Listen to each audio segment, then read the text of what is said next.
Son peuple était connu pour sa puissance. Il sculptait des palais dans les montagnes. Il pensait être invincible face au vent. Mais un vent d'une violence inouïe les a tous anéantis. C'est Hud alayhi salam. Assalamu alaikum. Bienvenue dans ta série Les prophètes de l'islam, épisode 3. Hud alayhi salam fut envoyé au peuple de Had, une tribu puissante vivant dans la région d'Al-Ahqaf, entre le Yémen et Oman. Ils étaient réputés pour leur force physique, leur construction monumentale, sculptée dans la pierre. Ils disaient « Qui est plus fort que nous ?» Chose qu'on peut retrouver dans le verset 15 de la sourate Fussilet. Mais leur orgueil les a conduits à l'injustice et l'adoration des idoles. Hud les appela à revenir à Allah, à abandonner l'arrogance et la désobéissance. Il leur dit « Ô mon peuple, implorez le pardon de votre Seigneur et repentez-vous à lui pour qu'il envoie sur vous, du ciel, des pluies abondantes et qu'il ajoute force à votre force. Et ne vous détournez pas de lui en devenant coupable. » Sourate Hud, verset 52. Mais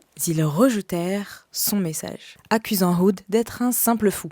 Alors Allah les a avertis avec une sécheresse. Mais ils persistèrent, jusqu'au jour où apparut un nuage noir. Ils pensaient qu'il annonçait la pluie, mais c'était le vent du châtiment. Un vent glacial qui souffla pendant 8 jours et 7 nuits, arrachant tout sur son passage, laissant leur corps étendus au sol. Hud alayhi salam et les croyants furent épargnés. Il nous rappelle que la force véritable est dans l'obéissance à Allah et non dans l'arrogance. On se retrouve samedi prochain pour un autre épisode de ta série Les prophètes de l'islam. Assalamu alaikum.